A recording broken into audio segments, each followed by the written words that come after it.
Salut, moi c'est Caro. Puis moi c'est Chloé. On est conseillère en emploi au Centre conseil Libre Emploi. On a beau dire qu'on se définit pas juste par son travail, il reste qu'avec le temps qu'on y passe puis l'énergie qu'on y met, c'est assez important d'en parler. Fait que c'est ce qu'on va faire dans notre balado. On va parler métier, santé mentale et physique, discrimination, casier judiciaire, puis plein d'autres affaires qui tournent autour du marché du travail. Bienvenue à notre balado, le balado des sans-emploi. Salut Caro! Salut Chloé! Comment ça va? Hey, ça va bien, c'est excitant. On enregistre enfin notre deuxième épisode. Oui, deuxième épisode qui s'annonce assez d'actualité parce que avec tout ce qu'on a vécu avec la pandémie, je pense que la santé mentale est au cœur là, de ce que discussion, travail, projet de loi. Je pense que c'est vraiment important. Puis, moi, j'ai envie de me lancer là-dedans tout de suite. Puis, on a une invitée de choix pour en parler. En fait, on a ici Madame Lucie Vézina, qui est psychologue depuis plus de 20 ans et spécialisée dans l'impact relationnel. Bonjour, Lucie. Bonjour, les filles. Bonjour. Comment ça va? Hey, ça va super bien. Je suis vraiment contente là, d'être avec vous puis de pouvoir participer à ce beau projet-là que vous avez. Fait que merci de m'avoir invitée. Extrêmement contente de t'avoir. Ben oui. Tu sais, si on peut se lancer tout de suite, qu'est-ce que tu peux nous dire sur ton travail? On sait ce que c'est être psychologue, mais concrètement, l'impact relationnel, ça ressemble à quoi tes journées, mettons? Ça ressemble à quoi? L'avantage d'être en psychologie, on va le dire franchement, la psychologie, il y en a partout. Donc, à chaque fois qu'on est en contact avec quelqu'un, il y a des enjeux psychologiques qui sont là. Moi, pourquoi j'ai choisi ce métier-là? Écoutez, quand j'étais au cégep, c'était mes meilleurs cours. C'était les cours que, dès que j'avais une occasion, on pouvait prendre des cours complémentaires. J'étais fascinée par justement toute cette dynamique-là, le fait que les gens sont différents, réagissent de façon différente. C'est comme ça que j'ai été attirée par ce travail-là. Bien sûr, vient un parcours scolaire qui va avec ça. Donc, oui, on a le baccalauréat, on a la maîtrise aussi. Ça l'a changé, le parcours, pour les gens qui sont psychologues aujourd'hui. Okay. Ils ont ajouté, vraiment le doctorat obligatoire et tout. Donc, c'est un parcours qui est quand même assez complet, où on va sur le terrain, on a des stages, on va voir dans les milieux. Fait que oui, c'est d'autant très important aujourd'hui. Tu l'as nommé tantôt, la santé mentale, on voit. Ça a toujours été une préoccupation, mais honnêtement, de plus en plus. C'était tabou longtemps de parler de psychologue. Hein? Mais j'ai l'impression aussi que avec les réseaux sociaux, le fait que les gens sont un peu plus ouverts, qu'ils veulent plus parler d'une situation qu'ils ont vécue, j'ai l'impression que ça devient plus facile d'en parler. On est plus exposé, dans le fond, à des situations où ça peut être fragilisé. Là. Mais on dirait que c'est aussi une question de période. Quand on recule dans le temps, nos parents, nos grands-parents, ça faisait pas partie d'eux de s'exprimer puis de nommer les choses. Les plus jeunes, pour vrai, dans ma clientèle, encore aujourd'hui, là, j'avais une jeune de 25 ans, une de 23 ans. Plus en plus, puis c'est une bonne chose. Là. J'ai des jeunes là, de 14, 15 ans c'est eux qui font la demande pour consulter. Wow. C'est bien parce que ça va permettre, tu sais, il y a des gens qui ont des femmes de ménage, des cuisinières, on a notre chiro, on a notre physio, mais pourquoi pas avoir son psy aussi? C'est de moins en moins jugé, de moins en moins tabou. Souvent, le commentaire que j'ai, c'est « Ouais, mais, tu sais, je vais aller raconter mes choses, puis, tu sais, en quoi elle est meilleure que moi, ou qu'est-ce que ça va changer dans ma vie que je raconte toutes mes histoires à quelqu'un d'autre, elle peut pas rien faire de plus, mais c'est vraiment, on amène, on a des appuis derrière ça, on fait pas juste écouter quelqu'un, là. Ça paraît bien comme ça, mais il y a du travail en arrière, dans le choix de nos mots, dans le choix de nos interventions, puis ça permet de pousser la personne dans ses réflexions un petit peu plus loin, pour l'aider, parce que quand on en parle à nos proches, à nos amis proches, c'est émotif pour eux autres aussi, puis ils sont impliqués. Moi, j'arrive avec une neutralité, avec un regard extérieur. Des psychologues, il y en a de toutes les approches. Moi, quand je commence une thérapie avec quelqu'un, j'ai un psychologue, ça se magasine. Ça se magasine nous. Ça se magasine, c'est étrange à dire, mais pour vrai, on a nos... moi, je suis volubile, je suis dynamique, je vais parler, il y en a d'autres, c'est d'autres approches, puis il faut que ça fitte, il faut qu'il y ait un fit. Puis pour vrai, c'est pas toujours le cas. Puis ça arrive des gens qui viennent vers moi, puis on n'a pas de fit. Mon énergie colle pas à la leur, ou ma façon de faire colle pas, puis c'est pas grave. Mais il faut quand même être capable de le reconnaître. Fait que des psychologues, il y en a de toutes les approches. Moi, la mienne, je peux vous parler de la mienne. On dit cognitivo-comportemental. C'est un beau grand mot à placer d'une conversation d'un salon. Ça paraît super bien. Ah, moi, ma psy est d'orientation cognitivo-comportementale. Mais dans les faits, ce que ça veut dire, c'est cognitif. On prend conscience avec notre tête. Donc, on comprend, on analyse notre situation. Et comportemental, bien, on agit. On change. Donc, si on utilise toujours les mêmes ingrédients, on prend toujours la même recette, bien, il y a des chances que ça goûte toujours la même affaire. Ma façon à moi de travailler, c'est ça. C'est, écoute, on va regarder ta recette. Y a-tu des choses qu'on peut changer? Parce que, dans le fond, ce que tu es en train de me dire, c'est qu'on veut un résultat différent. Fait que c'est sûr qu'il faut changer. Puis l'humain étant ce qu'on est, on n'est pas toujours à l'aise avec le changement. Non, c'est vrai. C'est certain. Mais tu sais, je vais vous poser une question. On parle de changement aussi bête que, tu sais, vous êtes en couple. Mettons, Caroline. Tu sais, ce soir, si je te dis... On fait un test, changer de bord de lit. Oh mon Dieu, je suis pas bien qu'à y penser. C'est vrai. Mais là, c'est parce que même vous le remarquerez, là, on va dormir à quelque part, tu vas en visite à quelque part, tu vas à l'hôtel, tu regardes, tu dis, OK, le lit est le même, ça c'est ton bord, ça c'est mon bord. C'est vrai qu'on fait ça. Mais c'est le même lit, on est aussi confortable, mais on a ces habitudes-là. On fait toujours les choses. Puis, fait que le changement, je te dis, probablement, tu ne dormirais pas de la nuit parce que tu n'es pas du bon bord. C'est vrai. C'est ça que je fais le test. Fait imaginez quand on vit des épreuves, qu'on vit des situations qui nous obligent à changer alors qu'on ne l'a pas choisi. Ouf, que là, on entre dans des défis qui sont plus grands. Moi, ben, c'est ça qui me fascine dans mon travail. Wow. J'avais de voir comment on va réagir devant une situation, comment on peut travailler et changer notre façon d'agir. Ben moi, c'est là. C'est là que mon rôle arrive, ma place arrive. J'aime aider les gens.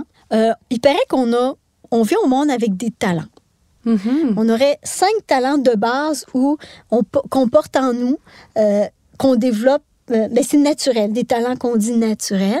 Fait que maintenant, ben, on peut les placer dans n'importe quel métier ou on peut les développer ailleurs. Fait que c'est comme moi, j'aime aider les gens. Vous le voyez bien, là, j'aime parler.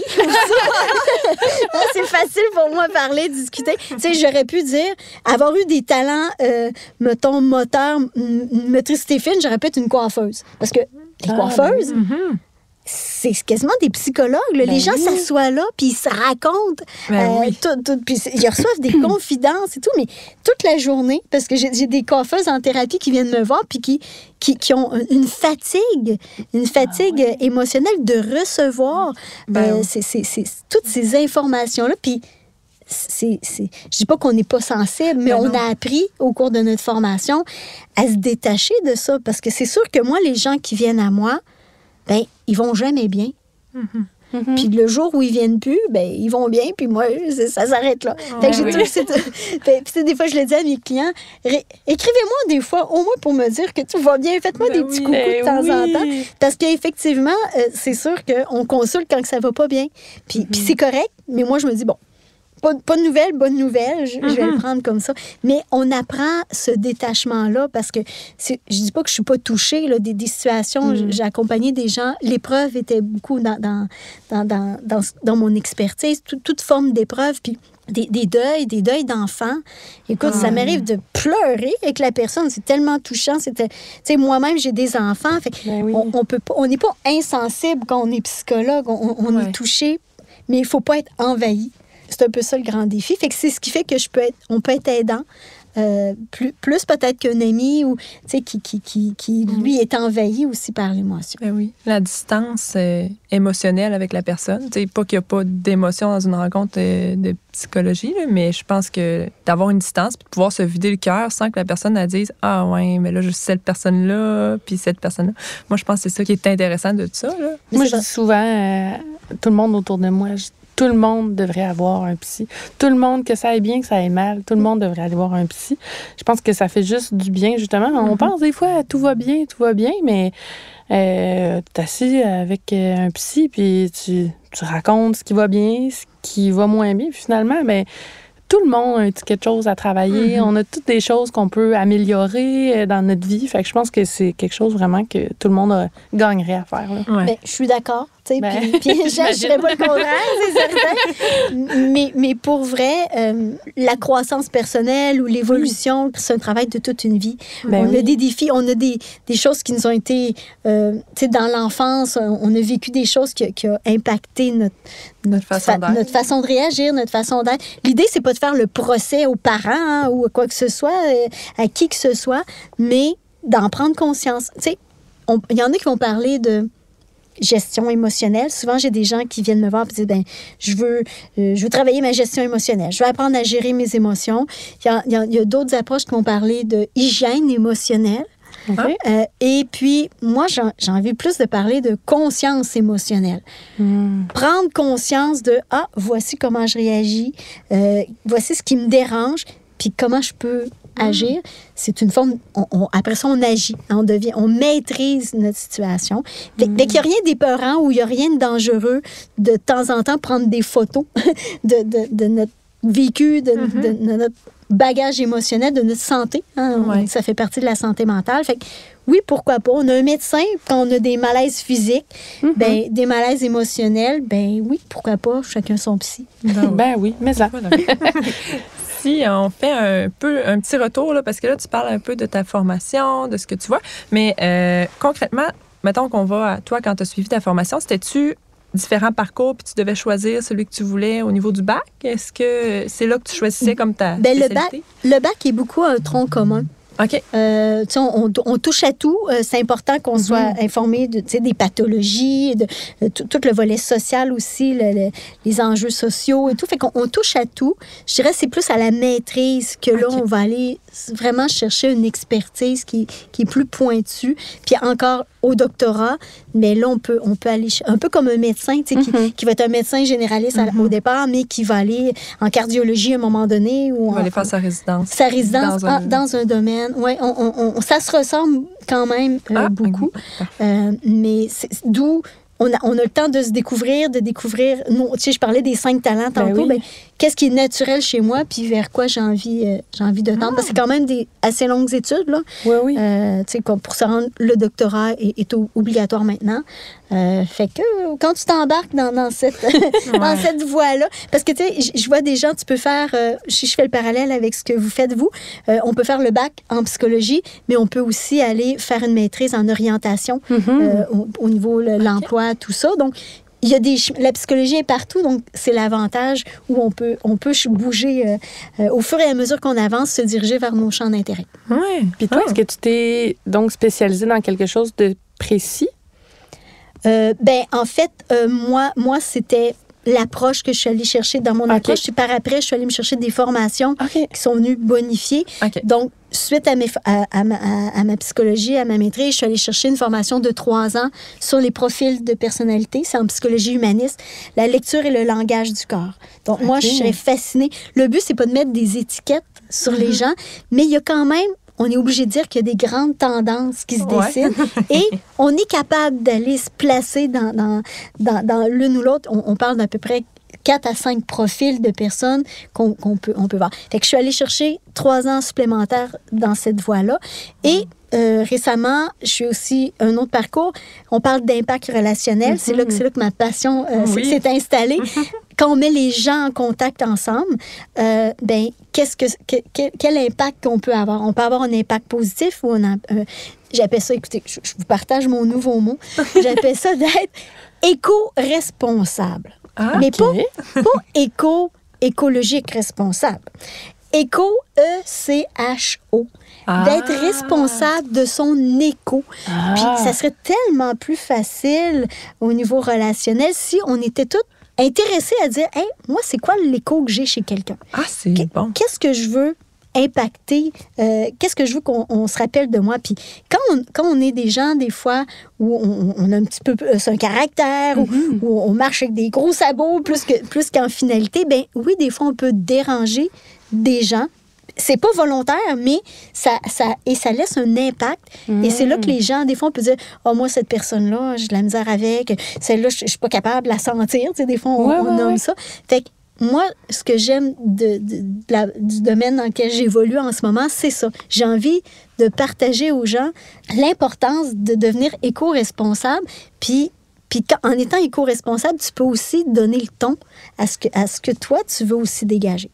Fait que c'est ma passion. J'en parle, vous voyez mon petit... Oui, bien, tu as l'air passionnée. Je suis passionnée. J'ai l'impression qu'on pourrait en parler pendant tout le podcast, juste de ça. J'ai l'impression. Vraiment, pour en faire une émission complète. Oui, c'est ça. Mais ça me fait penser, justement, il y a des profils de personnalité, il y a des types de talents, des types d'intelligence. Il y a beaucoup de notions théoriques que tu as. Est-ce que tu es du genre à... dans ta tête, analyser les gens dans ton quotidien, dans ta vie personnelle? Non, mais tu sais, quand même. Je l'aime ta question, parce que mais pour vrai, là, c'est vraiment ce qui est perçu des gens. Puis, oui. Écoute, oui, je vais dire franchement, Jésus a composé avec ça, parce que je vais à un souper, je vais à des places, tout ça. Oui. Puis c'était rendu que, il me demande, puis toi, qu'est-ce que tu fais dans la vie? Et là, j'étais...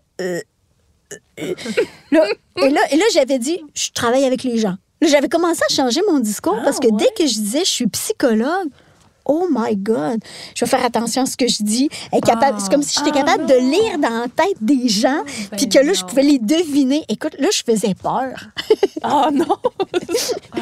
Fait que, est-ce que j'ai tendance à analyser les gens? Tu sais, je suis pas toujours en mode travail tout le temps, mais ça fait partie de moi, que je le veuille ou non. Tu sais, surtout dans la formation, je suis allée chercher profil de personnalité, lecture, langage du corps. J'ai développé cette habileté-là à, je vois marcher des gens, comment leur posture, puis tout ça. Puis je te dis pas que je vais deviner à tout coup, mais il y a des indices qui nous permettent de déjà, en voyant les mimiques, en voyant la façon, le non-verbal des gens. Puis moi, ça me fascine, mais est-ce que je vais être toujours là à dire « Ah, lui, il est comme ci, lui, il est comme ça? » Vraiment pas. Puis, tu sais, c'est vraiment c'est la pointe de l'iceberg, parce que les personnes sont mystérieuses, ils ont un parcours, ils ont un bagage différent. Fait que c'est pas juste comme ça qu'on est capable de dire.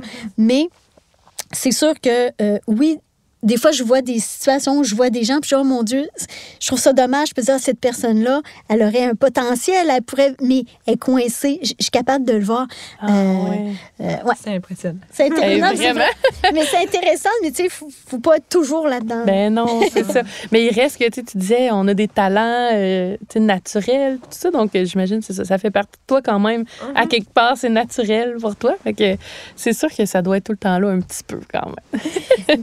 Est-ce que tu le savais depuis, mettons, que tu étais jeune, que c'est quelque chose qui t'intéressait, de travailler avec les gens?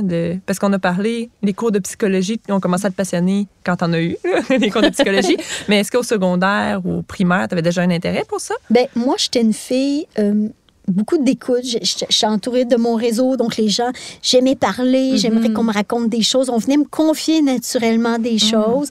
J'aimais ça. Je suis une fille de gang, je suis une fille de groupe. Fait que déjà, la dynamique de composer avec les différences des autres, ça me fascinait. Mais tu sais, au départ, quand j'ai rentré au cégep, je m'enlignais pour être médecin, genre. Okay. Ou policière, tu sais, c'était complètement pas rapport. mais j'ai un côté, tu sais, équité, justice, respect. Donc, ça aurait pu être avocate, ça aurait pu, tu sais. Ben oui. Mais c'est la psycho qui m'a attirée de par des cours, de par des enseignants passionnés que j'avais eus, qui a fait, hey, j'ai fait, waouh, ça a donc bien l'air le fun. Mais, tu sais, des fois, on s'imagine un métier comme ça. Quand je suis arrivée à l'université, j'ai comme... Ben, c'est pas une déception, mais j'ai quand même été surprise. Je suis arrivée pour faire psycho. Je m'attendais qu'on était full psycho, puis tout ça. Mais tu sais, j'avais des cours de maths stat.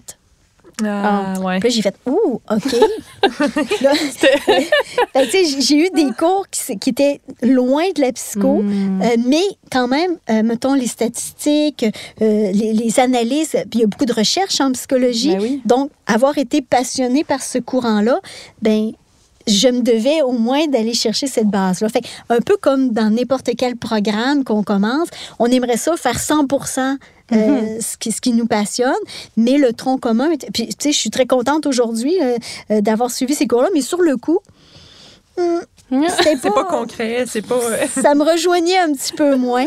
Mais bon, fait que c'est ça. Fait que c'est au cours... Mais je savais que aider les gens, c'était quelque chose qui faisait partie de moi, mais je savais juste pas comment. On peut peut-être plonger directement dans notre sujet concret. Là. Oui. Tu sais, on a une bonne idée de... on a déjà une bonne idée à la base, c'est quoi que ça fait un psychologue, mais je savais pas qu'il y avait autant de spécialités. Là. Je veux pas dire des cases, mais tu sais, de type de clientèle, de type de personnes qu'on peut rencontrer, mais de type d'approche, j'aurais pas pensé. Ce qu'on aimerait voir aujourd'hui, c'est vraiment de parler d'épuisement, de burn-out, qui, je pense, c'est comme l'aspect sur la table actuellement. Là. Oui. Au moment où on se parle, je sais qu'il y a des discussions, des projets de loi au gouvernement et tout. Là. Mais on a plusieurs termes, épuisement professionnel, burn-out, dépression. En quoi ça consiste? Si on fait une différence entre ces mots-là, venant d'une experte. Je mets de la pression. Non. non. Mais c'est vrai, c'est mélangeant. Hein? On a de la misère à s'y retrouver. Puis de plus en plus, les gens vont mettre des mots encore plus précis sur des situations. Je veux pas... on parle de burn-out.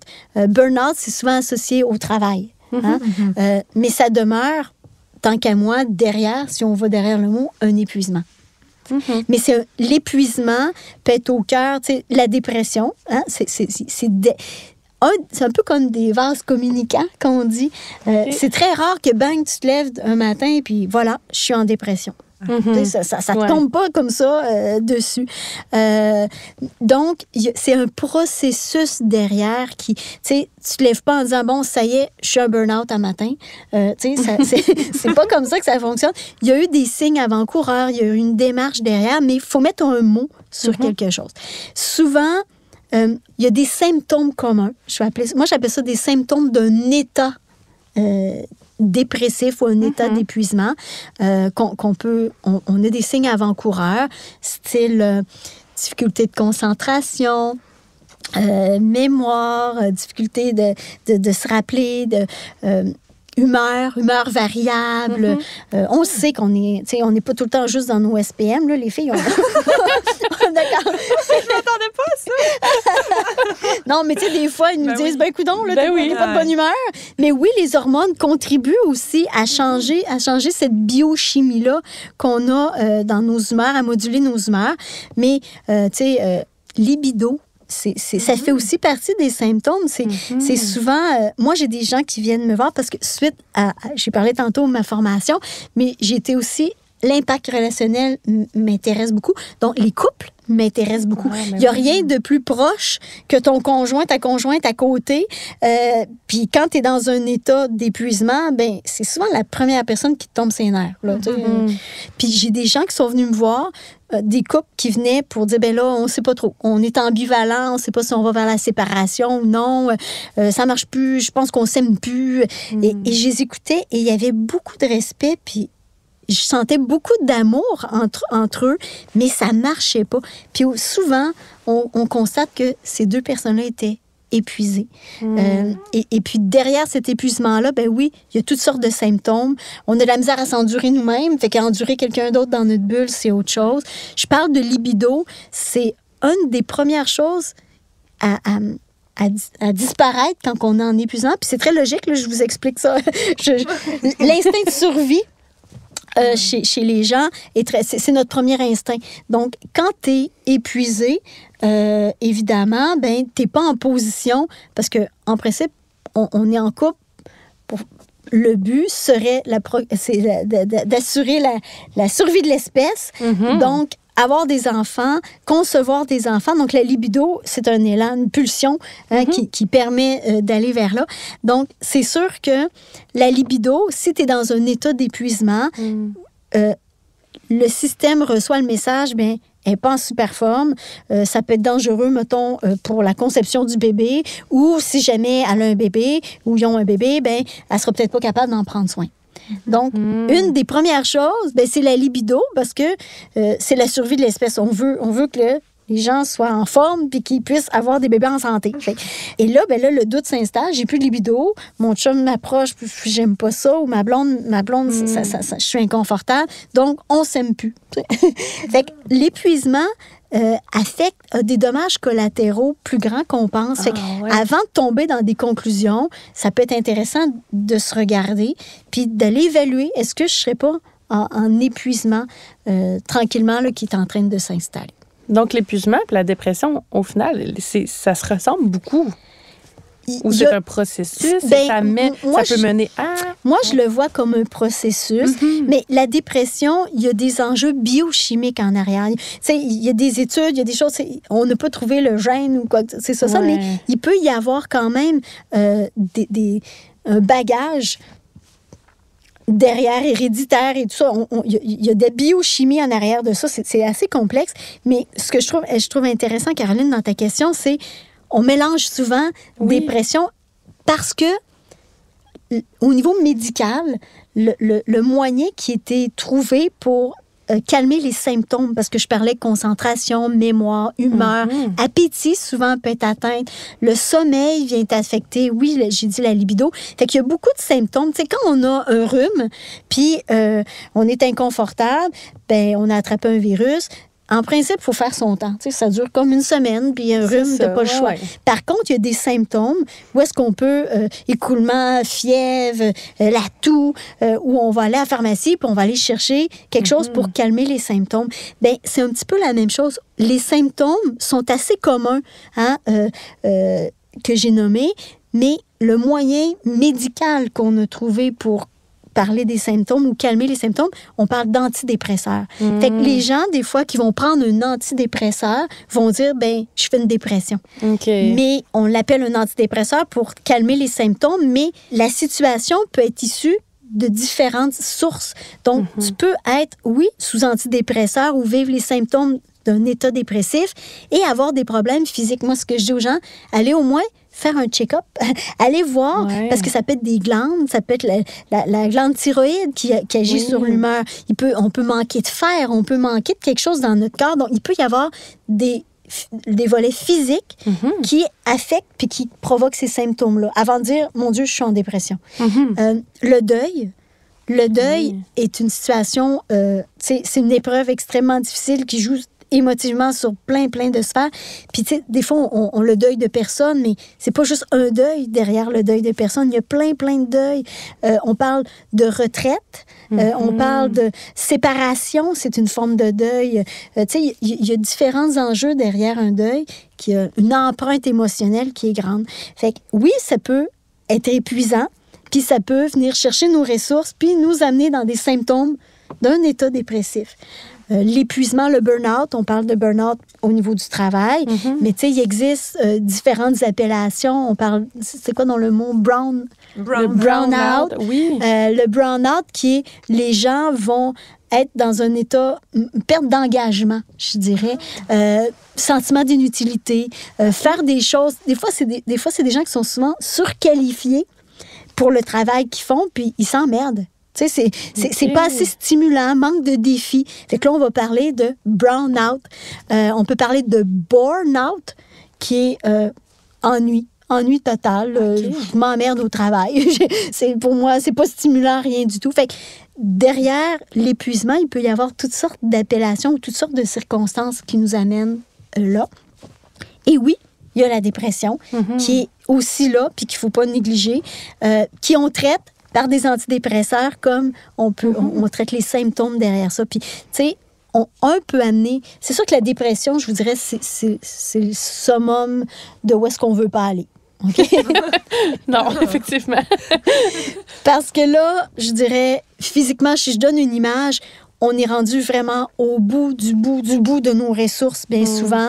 On a de la misère à se remobiliser. Tu sais, je dis aux gens, des fois, de se positionner sur une échelle de 0 à 10. Puis, tu sais, quand on est en dépression majeure, il y a différents degrés, mais dépression majeure, je mets l'image à pleine face à terre en train de manger de la gravelle. Tu sais, je veux dire, plus de son, plus d'image, de la misère à te mobiliser. Tu sais, il y a des gens là où c'est assez profond, où il faut quasiment mettre une alarme pour faire penser, dire, peut-être que là, ça serait le temps de manger parce que l'appétit est tellement plus là. On perd nos repères partout. Ça devient très difficile de se lever, se laver. Là, on est rendu très, très loin. Fait que, tu sais, on veut pas se rendre là.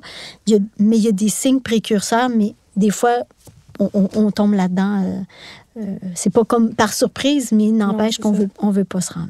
Puis c'est quoi les signes précurseurs, justement, les signes avant-coureurs, les symptômes un peu là, qu'on peut voir aller? Là. Puis qu'on devrait faire genre tu sais, le red flag. Là. Ouais. Mais comme je disais, concentration, mémoire, humeur, appétit, c'est tout on le vit tout ça tous les jours, mais c'est quand on sort le fouet. C'est pas grave. Avec Caroline, avec Chloé, go, pousse-toi un petit peu, là, il en reste pas long. Et là, on se met à sortir le fouet et souvent, on tombe sur un pilote automatique. Fait qu'on fait nos choses parce qu'on doit le faire. On se lève le matin, on fait ci, on fait ça, mais on est comme absent. Je vais dire ça comme on ça. s'en rend pas compte. Ça goûte plus rien, ça goûte moins bon, on est moins stimulé, mais on le fait. Fait que plus on étire sur le pilote automatique, mais on est conçu pour ça en passant. On a la possibilité d'utiliser le pilote automatique de temps en temps. Je pense à des rushs, des fois, je pense aux gens qui sont en comptabilité ou les gens qui font les rapports d'impôts, des choses. Il y a des périodes de rush, des fois, où tu dis là, on donne un coup, puis c'est correct. On est capable de ça. 6 à 8 mois sur le pilote automatique, il n'y a pas de danger. On s'en sort bien. Mais il faut être conscient qu'on est dans une énergie qui est temporaire ou empruntée. Je pense que c'est là la difficulté. C'est là la difficulté de dire, est-ce que je suis dans de la vraie énergie ou je suis sur le pilote automatique puis je me pense bon puis je me pense bonne puis je roule là-dedans. C'est là qu'on peut se faire prendre au piège. C'est là qu'on peut avoir des petites surprises. Oui, c'est là que ça devient dangereux, là. Quand on étire l'élastique un petit peu trop longtemps, on est capable de l'étirer, mais il y a une limite à l'étirer. Et c'est souvent là qu'on prend une chute. Là, on tombe de loin. Puis honnêtement, c'est souvent les gens qu'on s'y attend le moins. On se dit, mon Dieu, j'aurais jamais pensé. Ou c'est des gens, des fois, qui vont voir les autres, puis vont dire, mon Dieu, ils vont juger des fois un petit peu la situation des autres. Puis je me dirais, c'est mes meilleurs ambassadeurs maintenant. Non, mais quand tu le vis une fois, là, tu sais ce que ça goûte, puis tu as un regard différent sur ça. Mon prof à l'université, quand je suis arrivée dans mes premiers cours, il a dit, moi, je souhaite à tout le monde de vivre au moins 4 dépressions dans leur vie. Quoi? C'est un drôle de souhait à faire à ses étudiants. Non, mais tu sais, je me suis dit, coudonc, j'ai pas pris le bon métier, il n'y a pas d'avenir là-dedans. Je sais pas, ils souhaitent que le monde tombe pour qu'on ait du travail. Je ne sais pas, mais je le comprends maintenant, ce qu'il voulait dire, parce que des fois, on roule sur le pilote automatique, puis tant qu'on n'a pas frappé le mur, on dirait qu'on réalise pas puis on réagit pas. J'ai des gens que ça fait 2 ou 3 fois qui vivent des épuisements puis qui n'ont pas changé. Tantôt, je parlais de recettes. Ils se sont dit, c'est un coup dur, je fais ce qu'il faut, je prends de la médication ou pas, parce que c'est pas toujours obligé de prendre la médication. Mais dès qu'ils remontent un peu la pente, on repart à la même place qu'on est parti, puis on continue, puis on est sur notre aire d'aller. Mais il n'y a pas eu un processus de conscience. Il n'y a pas eu de changement de recette. Fait qu'évidemment, tôt ou tard, on se retrouve à la même place. Je veux dire, on réplique la même affaire, on utilise les mêmes ingrédients, ça va finir par goûter la même chose. Fait que souhaiter 4 dépressions majeures aux gens, je me dis, c'est pas obligé, mais si vous retenez dans ce que j'ai dit, de prendre le temps de s'arrêter puis de changer des choses, ça va être un bon outil. En tout cas, ça va aider à éviter de retomber dans ce piège-là.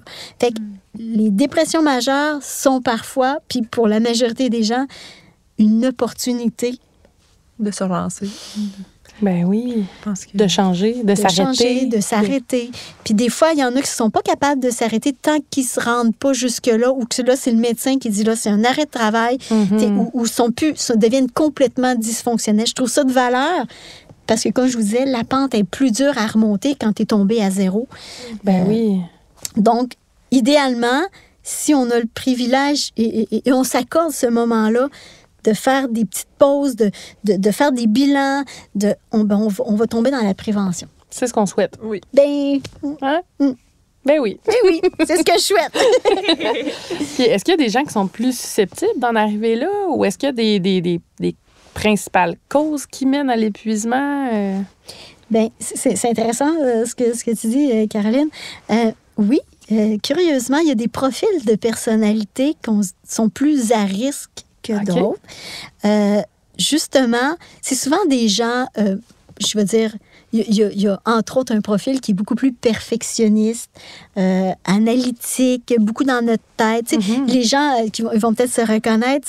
Des fois, on dit « Ah, moi, j'ai pas un hamster dans ma tête, j'en ai une famille au complet. Ma tête, elle veut jamais arrêter. Ouais. Je suis toujours de quoi dans la tête. » C'est des gens qui sont très structurés, très organisés, qui aiment ça que les choses arrivent. Des gens qui ont des listes, là, tu sais, puis on a des listes sans fin, là, tu sais, parce que je sais pas si vous avez remarqué ça. Des fois, tu sais, moi, c'est mon profil. Tu sais, je me cacherai pas, je suis tombée au moins 2 fois en épuisement. Et puis, j'avais pas compris les premières fois, comme tout le monde, c'est correct. Je suis repartie, écoute, dès que j'ai eu l'énergie, pouf, je suis repartie. D'ailleurs, c'est ça, j'ai une conférence qui s'appelle SOS Énergie que j'offre, puis je parle de mon parcours dans cette conférence-là. Puis, tu sais, je suis pas gênée. Il y en a qui vont dire je suis cordonnier mal chaussé, mais non, psychologue mal chaussé aussi, ça se dit. Mais j'ai compris. Je pense que des fois, il faut aller jusque-là. Et j'ai changé des choses. Je me connais mieux. Je suis capable de mettre mes limites maintenant beaucoup plus.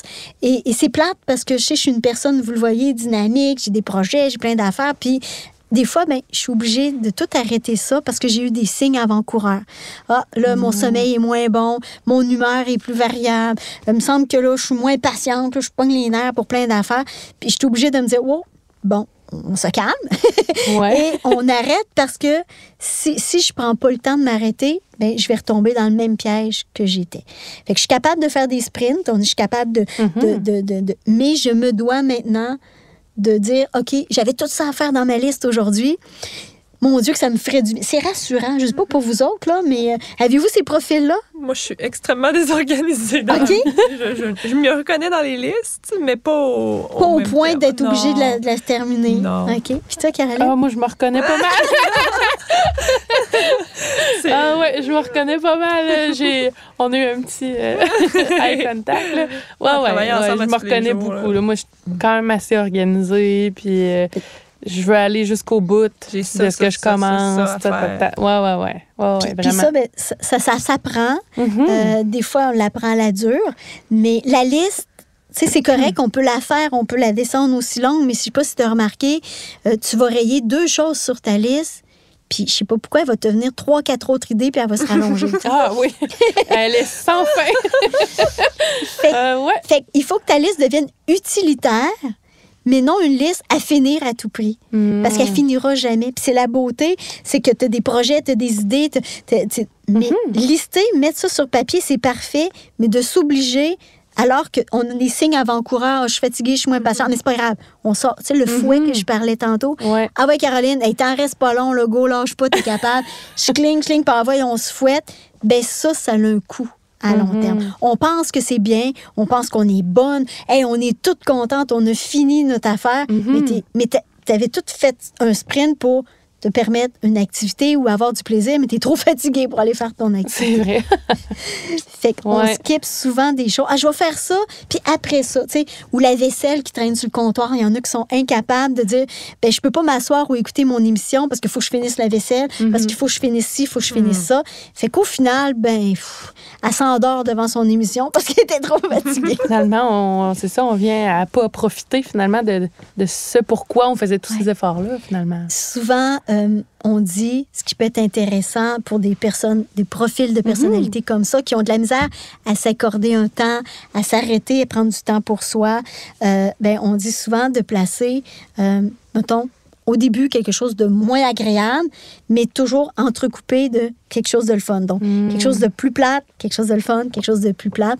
Les étudiants, s'il y en a qui nous écoutent, même chose quand on vient pour étudier, il y a des profils, justement, les profils qui sont plus à risque. Je suis allée donner des conférences dans les cégeps, tout ça, puis je trouve ça super intéressant. Je trouve ça bien d'entendre ça le plus tôt possible dans notre vie. Fait que les gens dire, ben moi, je déteste les maths, mettons. Ben là, il y en a qui vont étirer pour laisser les maths de côté, puis vont faire tout ce qu'ils aiment en premier. Fait que ça pose un problème à l'autre bout, parce que là, on est mal pris, puis il va falloir le faire quand même. Ou il y en a qui, au contraire, ils vont faire tout ce qui est plate en premier, puis tous les travaux, mais il reste plus rien. Les sont plus démotivés parce qu'ils n'ont rien fait d'agréable dans leur... Même chose dans une assiette. On peut le voir quand on mange. Les gens, tu sais, quand on dit tantôt, est-ce que tu observes les gens? Ben oui, je m'amuse des fois à regarder comment ils ont organisé leur bouffe au resto. C'est drôle. Non, mais il y a des gens qui vont manger tout ce qu'ils aiment en premier.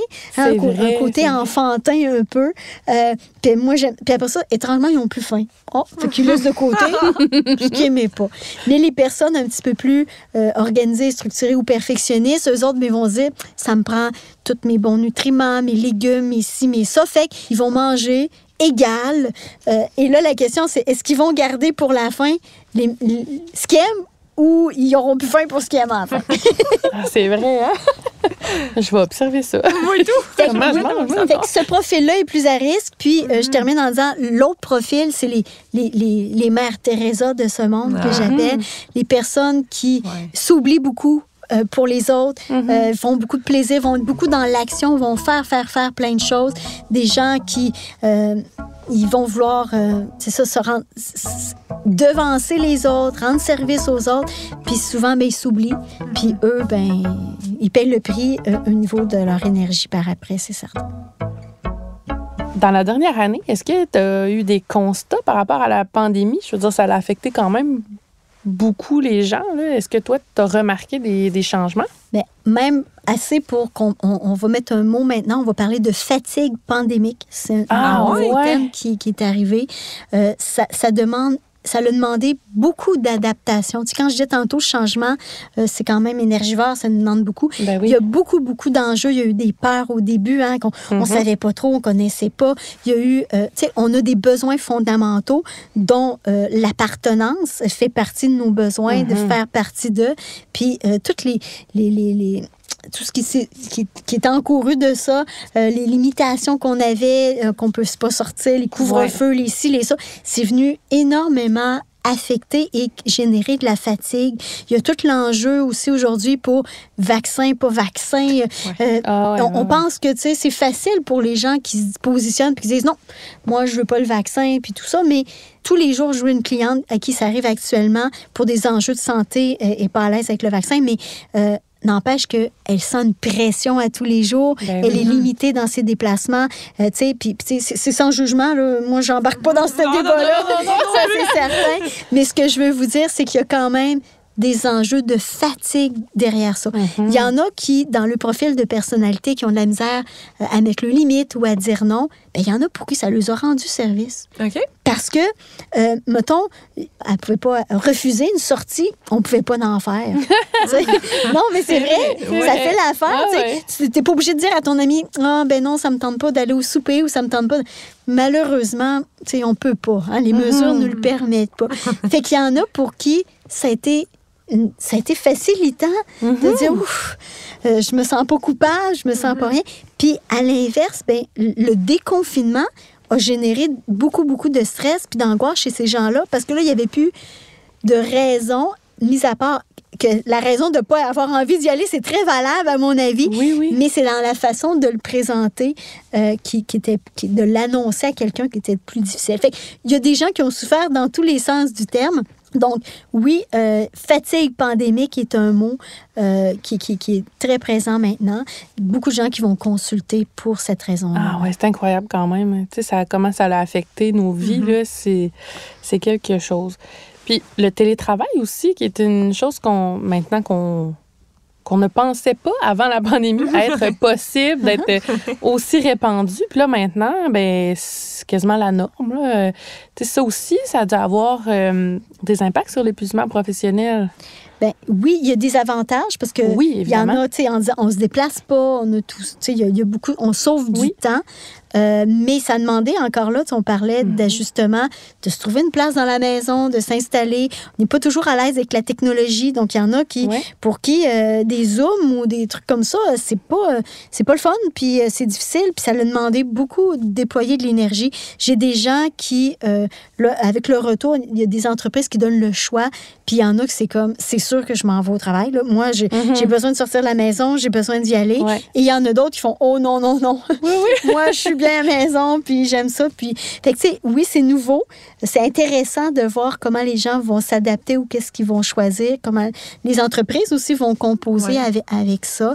Mais le télétravail peut être aussi, j'ai donné une entrevue pour un journal à ce sujet-là, sur les profils de personnalité perfectionnistes dont je vous parlais, celles qui ont des listes à n'en plus finir. Bien, ça peut aussi être une surcharge de travail. Parce que là, on est à la maison. Fait que tant qu'être à la maison, ben, je peux partir une brassée de lavage. Je peux faire ci en même temps. Je vais préparer mon souper. Je vais faire... Et là, ben, on en prend plus qu'on en aurait peut-être pris si on était au travail ou on aurait pris notre temps de dîner avec nos collègues, on aurait fait des pauses, Mais non, là, la pause, on va la maximiser. Oui, c'est vrai. Là, on embarque dans du surmenage et du surtravail aussi. Fait que, tu sais, il faut juste se reconnaître. Je sais pas s'il y a des gens qui se reconnaissent dans ce que je dis. D'y porter une attention. On y voit un avantage, on fait plus de choses, mais ça a un prix aussi qui est quand même élevé. Fait qu'il faut en tenir compte aussi. Ben oui, c'est vrai. Ben, on va prendre une petite pause parce qu'on va aller écouter notre capsule de l'épisode d'aujourd'hui. Puis c'est assez intéressant parce que la capsule est avec Anthony Carey, qui est reboiseur. Donc lui, il passe ses étés, je vais dire isolés, là. Il passe ses étés à planter des arbres, je vais dire à longueur de journée, mais c'est quelqu'un de passionné par ça. Puis on va aller écouter ça tout de suite. Donc, aujourd'hui, on est avec Anthony Carey, qui fait un métier assez spécial, mais qu'on entend un peu plus parler, mettons, saisonnier. Il est reboiseur. Salut, Anthony. Allô. Ben, merci d'avoir accepté notre invitation. Honnêtement, on a vraiment hâte de comprendre un peu plus ton métier.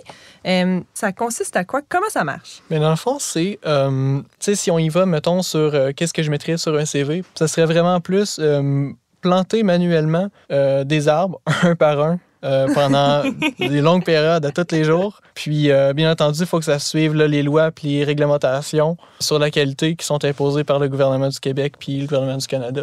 OK. Puis, admettons, tu habites sur un camp. En effet. De façon saisonnière. Tu sais, c'est comment que ça marche, ces camps-là? Bien, quand on dit camp, souvent, là, le monde il s'attend à un camp en bois rond dans le fond du bois.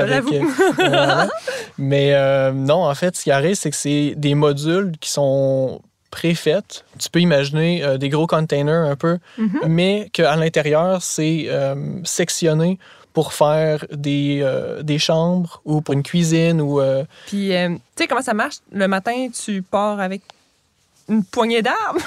Comment tu sais, t'as des caissettes? Comment ça marche? Bien, on va y aller avec la routine quotidienne, admettons.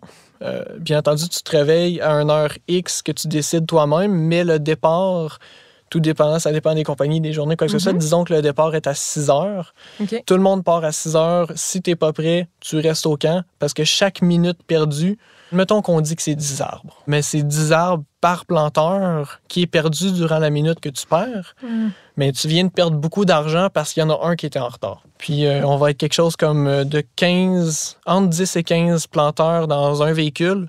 Puis on va se déplacer justement juste dans les routes de terre pour se rendre jusqu'au terrain. Les terrains, c'est vraiment juste... Il y a des arbres, il y a des arbres, soudainement, il n'y a plus d'arbres. C'est là. Puis, mettons, à la fin de la journée, il y a une heure qu'il faut que tu pognes le transport. C'est là, si tu le manques. En effet, c'est ça. Fait que tu plantes toute ta journée, tu gères ton temps comme tu veux.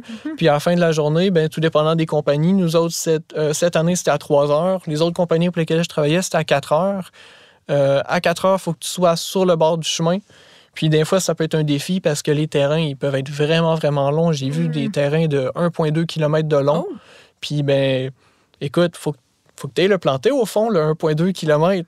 Fait que souvent, ben, les terrains, justement, les arbres vont être apportés dans, comme tu as dit, des cassettes qui se trouvent être les récipients dans lesquels les arbres poussent dans les pépinières. Mhm. Puis là, tu as un outil qu'on appelle un extracteur ou une toute petite pelle que tu vas prendre pour faire un trou, rentrer ton arbre, compacter le trou, bien fermer, s'assurer que ça respecte les normes du gouvernement, blablabla. Puis après ça, ben, tu avances de 2 mètres, puis tu refais la même chose. Toi, ça fait plusieurs années que tu fais ça.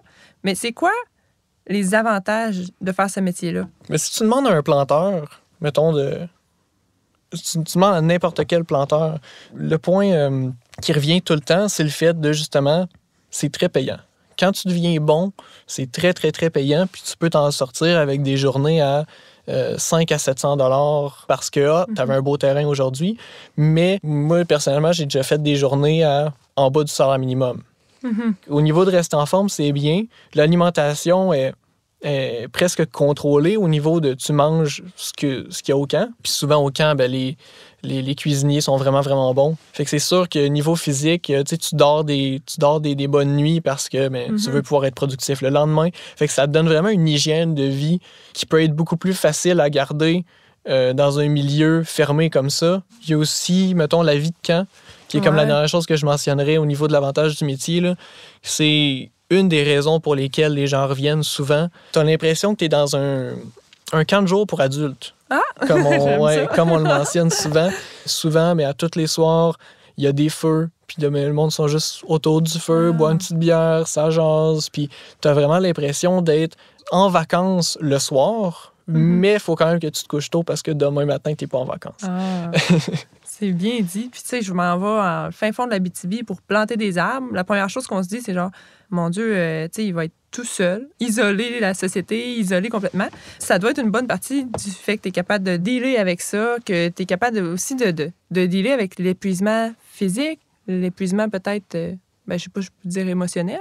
Là. Ouais, ben, certainement. Là, mettons, au niveau de l'épuisement émotionnel, mais tu vas souvent avoir des gens qui, justement, moi, je pars, je m'en vais dans le bois pendant 3 mois, ma blonde, elle reste chez elle. Puis elle a son emploi ou quoi que ce soit. Fait que souvent, tu vas avoir un épuisement émotionnel du fait de ça fait longtemps que j'ai pas vu mes proches. Ou fait que si à la base, t'es vraiment pas capable d'être seul avec toi-même, ça va être difficile. Même s'il y a une vie de camp après, le fait d'être isolé, c'est quelque chose avec lequel il faut apprendre à dealer. Puis si tu me disais, mettons, toi, personnellement, ce que tu aimes le plus de cette job-là, qu'est-ce que tu me dirais? Sûrement, en fait, le sentiment d'aventure. C'est bizarre à dire. Il y a toujours un petit quelque chose de différent dans la journée, puis il y a toujours un nouveau défi. Le fait d'être loin de chez soi aussi, puis d'être avec des parfaits inconnus, tu connais absolument personne, puis t'en ressors avec plusieurs amitiés. Merci beaucoup, Anthony. C'était vraiment intéressant. J'ai envie de te laisser sur 3 mots pour décrire ton métier. Qu'est-ce que tu me dirais? Je dirais, bien entendu, le mot difficile, mais aussi enrichissant, dans tous les sens du terme. Je trouve que ces 2-là décrivent vraiment bien le métier, fait que pour le 3e, je vais simplement prendre crémeux. Merci! C'était vraiment intéressant. Honnêtement, là, ça me donne le goût de m'en aller planter des arbres. Ben oui, c'est clair. On a fait le tour un peu des plus grands thèmes. C'est sûr qu'on parle en lien avec le travail aussi, mais on comprend que c'est généralisé dans toutes les sphères de la vie de la personne. Qu'est-ce qu'on doit faire quand on se doute qu'on vit de l'épuisement? Bonne question. Grande question. Qu'est-ce qu'on fait? Tu sais, comme je dis, ça ne nous tombe pas dessus du jour au lendemain. C'est un processus. D'abord, si vous vous êtes reconnu, si les gens se sont reconnus dans le profil de personnalité, je vous invite justement à dire, OK, je me situe où là-dedans? Je suis quelqu'un qui se donne beaucoup. J'en ai-tu trop? Moi, j'appelle ça l'alignement des 3 C. On se pose la question. Cerveau, C pour cerveau. C pour cœur, C pour corps. Fait que c'est les 3, je dirais, ancrages où on peut être déstabilisé, bien souvent qui englobe tout ça. Donc, comment aller ma tête? J'ai-tu de la boucane dans ma tête? Je suis toujours, comment est mon corps au niveau du sommeil, de l'appétit? On devrait se poser ces questions-là. Tu sais, quand vous partez en voiture, mettons, tu dis, je pars, puis je sais pas, moi, je dois aller, nous, on est à Québec, mais on va aller à Montréal. Habituellement, si je suis posée, je vais regarder si j'ai assez d'essence dans mon auto. C'est parce que je peux partir. Moi, je m'en vais à Montréal, mais c'est rare. Parce que ça me surprendrait que personne ait le réflexe de regarder si on a de l'essence dans notre voiture.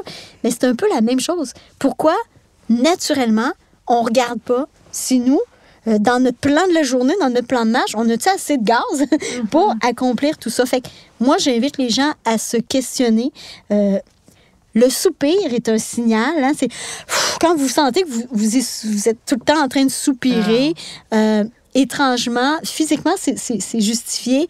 Le diaphragme qui relâche, dans le relâchement, va amener un effet d'apaisement. Donc, on soupire, pas parce que l'autre nous tanne en face ou quoi que ce soit. Là, on va soupirer parce que, la charge est trop grande ou notre respiration est souvent plus thoracique. Parce que quand on est en surmenage, on va respirer, du haut, tandis que quand on est full relax, full zen, ben on va respirer plus de façon ventrale. Fait que ça, c'est une des choses. On le sent, vous soupirez, votre impatience est plus là, tout semble une montagne. Ben oui, c'est des signaux. On le sait, mais on fait quoi? De l'identifier d'abord, de le reconnaître, de nommer, puis souvent, des fois, on a à travailler notre profil de personnalité, c'est le lâcher-prise. Hein? Tu me parlais, Caroline, tantôt, toi, tu as une liste, puis tout. Mais oui, faut travailler ce lâcher-prise-là. Oui, consulter est un outil. Je ne dirais pas le contraire, là. Évidemment. C'est ce que je fais à longueur de journée, d'aider des gens, d'aller chercher des outils, de mettre en place des outils pour passer au travers ça. Les gens, des fois, ça leur fait peur de consulter. Dépend des approches, ça dépend du besoin, mais je sais bien que pour moi, les gens, en moyenne, les gens qui viennent me consulter, thérapie brève orientée vers des solutions, c'est mon approche. Il y a des approches où on va aller travailler l'enfance, on travaille les blessures, on est dans une profondeur différente. Oui, ça va demander plus de temps, plus d'investissement, mais des fois, on ne peut pas nécessairement agir sur ça. Il y a des approches spécialisées, mais des fois, ça nous fait peur de consulter parce qu'on dit, oh mon Dieu, j'ai vu ça dans un film, ça prend 2 ans, puis c'est long. Il faut que je me couche sur le divan, qui s'appelle en passant un récamier. C'est le vrai mot. À placer aussi dans une conversation de salon. Ça, c'est un récamier. Mais c'est pas toujours comme ça. Quand je disais tantôt, on peut adapter nos besoins. Moi, c'est de la thérapie brève orientée vers des solutions, vers des changements. En moyenne, après 3, 4, 5 rencontres, on a déjà établi des bonnes bases, on a identifié et on passe à l'action. Fait que c'est pas obligé d'être un engagement toutes les semaines, pendant 10 semaines. Des fois, c'est ça qui fait peur. Pour faire un lien avec ce que tu viens de dire, puis ce que tu as dit au début, tu as dit un psy, ça se magasine. Mais justement, vers où on se tourne quand on en est à cette étape-là, on écoute le podcast, on se dit, peut-être que je devrais appeler. Peut-être que je devrais consulter. C'est où ça qu'on... Y a-t-il un répertoire des psychologues? L'Ordre des psychologues, effectivement. Il y a un site, vous allez sur l'Ordre des psychologues du Québec. Et c'est quand même bien fait. On peut chercher par région, par besoin, par approche. Il y a des gens, il y a un répertoire, il y a des gens qui vont vous être proposés. Beaucoup, c'est étrange, mais ça se fait aussi par bouche à oreille. Il y a des gens, tu sais, quand tu as des amis qui ont déjà consulté, mais les gens sont mal à l'aise de le dire. Fait que, tu sais, moi, j'invite les gens, ça peut demander des d'autres, tu sais, c'est pas gênant. Tu disais, hey, toi, t'as-tu déjà rencontré quelqu'un, un psychologue? C'était quoi son approche? T'as-tu aimé? Puis comme je vous dis, c'est important. C'est pas tout le monde qui fit avec moi. Tu sais, moi, c'est assez court. Comme des fois, je vais m'adapter au rythme de la personne, mais la personne qui vient à moi, on a un objectif, puis j'aimerais ça. Tu sais, un épuisement en mots, en termes de temps. Des fois, le monde me dit, c'est combien de temps? Tu sais, quand on s'invite, j'ai des gens que ça fait 3-4 mois qui sont en arrêt de travail pour épuisement, mais ils arrivent à moi, mais c'était comme s'ils sont au jour 1. Ils n'ont pas décroché du travail, ils se sentent encore coupables, ils veulent en faire encore beaucoup, ils n'ont pas pris le temps de s'arrêter. Mais le jour où tu t'arrêtes, puis tu dis, OK, là, je m'y mets, je veux comprendre qu'est-ce qui m'a amené là, je veux changer des choses, on parle d'un 6 à 8 semaines. Pour se sortir de là. Médication, c'était une des questions souvent qui m'est posée. Oui ou non, ça, c'est très personnel. Tu sais, comme on disait tantôt, il y a des symptômes. Tu sais, tu as un rhume, tu vas-tu aller à la pharmacie prendre toute Il y en a qui vont dire, moi, c'est comme ça, je me sors de mes rhumes. Puis, mais c'est la même chose. On a des symptômes. chacun va les tolérer à des degrés différents. On sait qu'il y a des valeurs sûres, prendre l'air, respirer, aller marcher, bouger un peu, mais quand tu es dépendant de l'état dans lequel tu es, juste penser sortir dehors, ça te tente pas. Tu peux croiser quelqu'un, tu n'as surtout pas envie de parler à quelqu'un. Il faut se trouver des moyens autrement, mais tranquillement, on installe des choses dans notre quotidien, mais c'est beaucoup... Je vous disais tantôt, conscience émotionnelle. Pour moi, d'en prendre conscience, on a une bonne partie du chemin de fait. Fait que oui, il y a des groupes comme ça, mais bouche-oreille, n'hésitez pas à poser des questions. Et c'est plate à dire, mais il y a des fois, il faut essayer. Il y a des gens, puis je parle pour mes collègues en général, il y en a qui me disent « Ah, ça, c'était pas un bon psy, puis elle, c'était un bon psy. » Je pense pas que ça existe, des pas bons puis des bons, mais je pense que c'est plus, il y a des fits puis des bons fits. C'est plus ça, c'est comme ça qu'il faut le voir. Fait que des fois, ça prend à peu près quelques rencontres. Faut se donner le temps de se connaître, puis de connaître l'approche de l'autre personne, puis de voir s'il y a un fit. Après 3 rencontres, on le sait si on aime l'approche ou si on se sent trop bousculé ou il y en a, puis soyez, des fois, on se connaît pas suffisamment, mais on peut être clair dans nos besoins. Moi, des gens viennent me voir et disent, moi, je cherche des trucs, des outils, je veux que ce soit concret. Parfait, moi, c'est ça. Ça tombe bien, je pense qu'on va avoir un fit. Des gens qui vont venir puis dire, ben moi, je sais que c'est plus loin, c'est plus profond, c'est des blessures dans l'enfance, je suis pas bien là-dedans, j'aimerais ça travailler. Ben, je suis probablement pas la bonne personne. Hein? Mais il y a des types de thérapies pour ça. Puis qui, oui, c'est très, très important. Ça peut vous permettre de débloquer sur autre chose. Fait que, dépendamment de ce que vous recherchez, ben, c'est important d'y aller, d'aller de l'avant là-dedans. Fait que l'Ordre des psychologues, c'est un bon moyen. Je vous cacherai pas que par les temps qui courent, on est beaucoup sollicité, on a beaucoup de gens, puis les gens, des fois, se découragent. Il y a trop d'attentes. Les psys ont des listes d'attentes.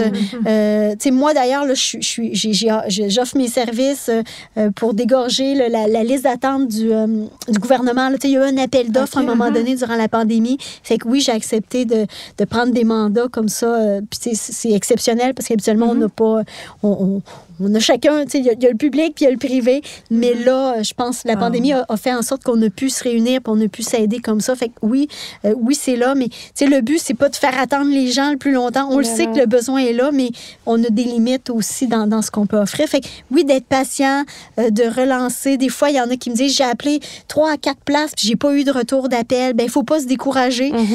Des fois, on est très sollicité puis on n'a pas le temps de retourner nos appels trop rapidement. Mais ça vaut la peine de persévérer et d'aller chercher de l'aide. Des fois, on n'arrive pas à trouver le professionnel, mais vous êtes entouré, vous avez des amis, vous avez des conjoints, des conjointes.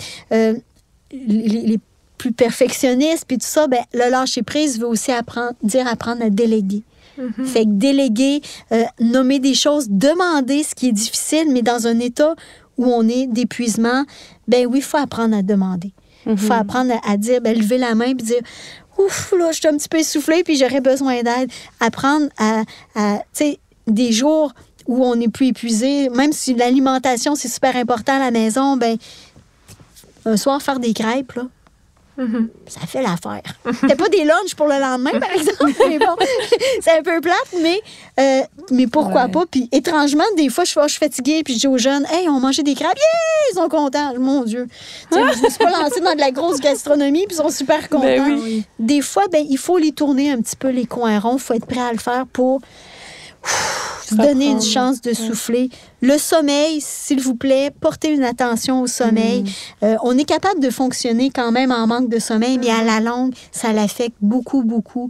Donc, se trouver des trucs, favoriser le sommeil, ça deviendrait une priorité. Si j'ai à dire quelque chose, souvent, c'est là... plus on est fatigué. Vous ne mettez pas votre téléphone sur la charge, ben, le lendemain, il est dans la barre rouge, puis on peut pas l'utiliser. Ben, c'est la même chose pour nous. Fait que j'invite les gens à se préoccuper de ces sommeils, de ces petits détails-là, mais qui en font une grosse. Au fil du compte, on finit par être assez gros. Dans nos rencontres, à nous, on n'est pas psychologues, là, mais ils nous parlent des situations où ils ont vécu, puis j'ai l'impression que c'est extrêmement relié, où la première place où on s'en rend compte, c'est au travail. Où on se dit, ma job, je suis écœurée, j'arrive le soir, puis je suis plus capable. Mais j'ai l'impression que c'est là qu'on devrait lever le flag. Que c'est la première place où on s'en rend compte, selon moi. Là, je ne sais pas si je me trompe. Moi, j'appelle ça les 4 piliers. En fait, tu as tout à fait raison. L'emploi a une place particulière dans nos vies. Hein? On gagne notre vie, mais on se réalise aussi au travail, puis on s'accomplit, puis tout ça, puis on s'implique. Ça nous permet de s'impliquer, sentiment d'utilité et tout. Donc, la patte professionnelle que j'appelle, oui, elle a un enjeu important, mais où est-ce qu'on s'en rend compte aussi? Ça peut être dans le couple, parce que la patte partenaire amoureux occupe une place importante. La patte... je dis partage, mais c'est tout ce qui est en dehors de nous. Des fois, dans nos amitiés, mais dans notre rôle de parent, parce que c'est pas tout le monde qui est parent, puis c'est correct, hein, on n'est pas obligé. Mais tout ce qui est relationnel avec les autres, des fois, on peut s'en rendre compte là aussi. On a plus le goût de s'isoler, on n'a pas le goût de voir des gens, on est plus à pic avec notre monde, on réagit vite. Fait que cette patte-là, et tu as la 4e patte, qui est la patte personnelle, qui est au niveau de ta santé. Fait que les signaux, sommeil, appétit, tout ce qu'on a nommé tantôt, sont aussi une belle porte d'entrée pour avoir des indices. Fait que oui, le travail en fait partie, oui, le couple, oui, nos relations, la famille, tout ça. Et, à mon avis, on a 4 possibilités, là. Oui, ouais. On a 4 portes d'entrée, les filles, pour arriver à avoir des pistes ou des indices. Puis des fois, ça crie, puis on ne les écoute pas. Puis on met le bouchon là-dessus, puis on ferme le pot, mais ça finit par nous rattraper. Fait que j'invite les gens à... Des fois, on a peur d'ouvrir le capuchon. Là, on ne veut pas trop y penser au travers, parce que ça va nous impliquer peut-être à faire des grands changements. Fait qu'on ne veut pas trop... Le couple, on aime mieux pas trop en parler, parce que ça pourrait déclencher des situations où on ne veut pas... Fait que on veut calmer l'enjeu, mais on est en train de mettre le couvert sur une grosse partie. Une grosse charge qui risque de nous exploser à un moment donné au visage. Fait que c'est pas dangereux, c'est ça que j'ai envie de dire. C'est pas dangereux d'ouvrir un petit peu ces discussions-là ou ces réflexions-là au niveau du travail. On le fait, puis vous êtes là pour le faire, puis vous le faites bien, puis c'est important, puis tu sais, mais vous accompagnez les gens pour le faire. Moi, je vais accompagner à un autre niveau, quand l'éveil est dans une autre portion, que ce soit pour les couples ou pour la santé mentale, ben c'est là. Puis il existe des gens familiales, des coachs, des gens qui vont aider si on a des enjeux familiaux qui sont là aussi. Fait que des ressources, il y en a partout, mais il ne faut pas être gêné, puis il faut être capable d'aller les chercher. Ben oui, c'est clair. Quand on observe, parce que là, on parle beaucoup de soi, comment voir les signes chez soi, mais des fois, c'est plus facile aussi de voir les signes chez les autres. Qu'est-ce qu'on fait dans ce temps-là? Ça peut être un collègue, un ami, un membre de la famille, même nos clients, à la limite. Qu'est-ce qu'on fait quand on soupçonne que quelqu'un autour de nous vit ça ou est sur une pente glissante, là? Qu'est-ce qu'on peut faire en tant qu'allié là-dedans, dans le fond? C'est délicat. Hein? Parce que des fois, on voit des choses, mais les gens ne sont pas toujours prêts à les recevoir. Souvent, par altruisme ou par inquiétude et tout ça, on va le nommer. Oui, moi, je pense que c'est important. Vous êtes les personnes à l'externe, mais souvent, quand on va faire ça, l'autre va le nier. Ou elle va être choquée. C'est un peu ça qui est notre retenue. On a peur de blesser ou de dire les choses. Mais c'est sûr que l'idéal, c'est de demander la permission avant. Écoute, je te regarde aller, j'aurais envie de te partager quelque chose, mais je sais pas, tu sais, si je veux pas te déranger. Ou on demande un peu la permission. Puis si l'autre te dit, ben oui, go, tu sais, ça m'intéresse, je veux savoir comment tu reçois ça, ben oui, je suis inquiète. J'ai de l'inquiétude, je te regarde aller. Ou on parle d'exemple de quelqu'un d'autre. Hey, j'ai vu quelqu'un qui était comme toi, puis mon Dieu, elle s'est fait attraper. Ou bien, regarde, là, on fait un podcast. Ben, dire, hey, j'ai écouté ça, je trouve ça intéressant. Écoute, je te l'envoie. C'est vrai. Pourquoi pas? On a donné beaucoup d'outils aujourd'hui intéressants. Donc, des fois, c'est pas obligé d'être nous, mais on peut envoyer des ressources autour. Mais l'alarme, on peut la sonner, mais il faut que la personne soit à l'aise de la prendre. Et c'est surtout sans jugement, tu sais, de dire, ben, je te l'avais dit, je savais que tu allais faire ça, tant pis pour toi, t'écoutes pas. Ça, on n'est pas des alliés intéressants dans ce temps-là. Mais des fois, il faut attendre que l'autre personne, par elle-même, le vive, puis c'est malheureux. dans les couples, ben, je trouve ça intéressant. On peut se donner ce pouvoir-là. Vous pouvez d'emblée dire à l'autre, écoute, OK, je prends une entente avec toi. Si tu me vois aller, si tu vois que là, je te fais peur parce que je roule trop vite ou quoi que ce soit, ben, je te donne la permission de m'aviser. Mais c'est parce que c'est pas le fun de se faire aviser de ça. Fait qu'il faut le faire en conscience que si l'autre te dit, écoute mon ami ou écoute ma blonde, mon chum, peu importe, ben, écoute, j'ai l'impression que... puis que l'autre est fâché, ben non, t'as pas raison. T'sais, on peut partir sur des débats. T'sais, je vous invite, en toute conscience, si vous pouvez faire ça, confier ce mandat-là à des gens proches de vous, puis que quand ils vont lever le drapeau pour vous dire, hey, écoute Chloé, tu m'avais déjà donné un drapeau, ou ça peut même être physique, matériel. Je te donne un drapeau ou je te donne un truc, puis un jour, si tu sens que je suis rendue là, ben redonne-le-moi, puis je vais comprendre ce que ça veut dire. On peut s'amuser à mettre des choses significatives comme ça, ou c'est juste des drapeaux. Des fois, sur les frigos, j'invite les gens, j'ai un outil qu'on met sur le réfrigérateur, puis ta blonde ou ton chum peut passer à côté, puis mettre le jeton à cet endroit-là, puis ça veut dire, oh, ma blonde, je commence à être inquiet, ou mon chum, je commence à être inquiet pour toi. Ouais. On n'a pas besoin de le dire, mais on a un visuel qui dit, voici, je pense que tu es rendu là. Fait, aller chercher des alliés, effectivement, Caroline, c'est un très bon conseil, je trouve. Un très bon outil. Puis sinon, est-ce que tu as d'autres ressources? Je sais qu'avant qu'on commence tout à l'heure, tu nous as parlé d'une ressource que tu voulais nous partager. Tu as dit son nom.